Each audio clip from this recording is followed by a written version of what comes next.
Many of the individuals that I do counseling with are struggling in their relationship.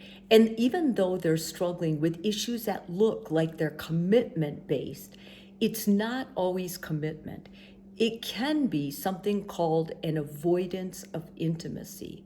If you grew up in a family that had a weird attachment style, or it wasn't stable, there was abandonment or neglect, or maybe a total disregard of boundaries, so you were all enmeshed, you can grow up thinking that to be real close with one person is extremely scary. And we call that a fear or an avoidance of intimacy.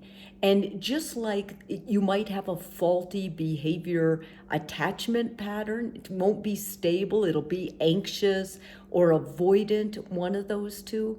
You also can have a true fear of intimacy. And what does that look like if you're dating someone who has that?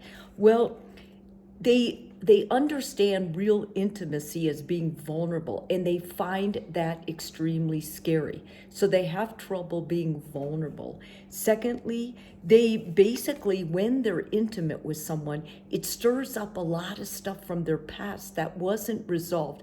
Maybe they got hurt or there was some kind of relationship trauma in the past, and then you'll see that person kind of backing away whenever the two of you get intimate. That can be a sign.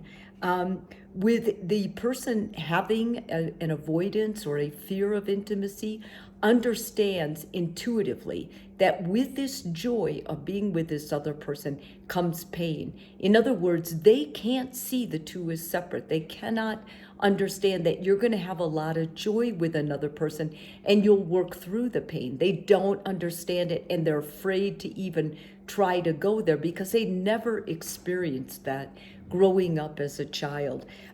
Relationships can mean that different people in their family are going to be disconnected. Many times other members of the family won't like the person you're dating, or the other members of the family might be threatened. Especially, you'll see this if you grew up in an enmeshed family and those other family members think of you as all of you, a group, and they don't like other outsiders coming in, then if you're the new person dating this person, you'll be rejected because they'll be afraid you're going to disconnect their family enmeshment, which hopefully you would, because that's not a healthy way to grow up.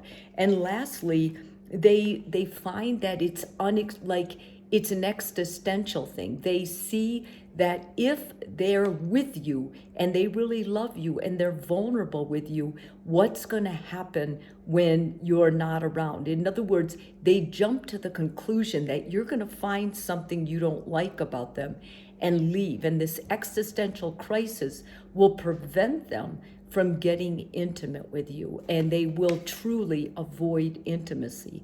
And lastly, they feel like their reality is going to be challenged. Many people that avoid any kind of intimacy, they kind of are the way they are, and they don't want anybody coming in and distorting their thinking or putting new ideas in their head, which to you and I may sound crazy because that's what relationships are all about, right? You want to grow, you want to learn new things from your partner. Not if you have an avoidance of intimacy, you don't, because you like things the way they are, you have a hard time changing, and you want to keep the pattern going that you've got established now. I think the most important thing that you can do is to basically take care of you first, talk to your partner about this, and then encourage your partner, the identified person who has a fear of intimacy, to go to counseling, because this is something that they can work on and get over and move through and make your relationship great.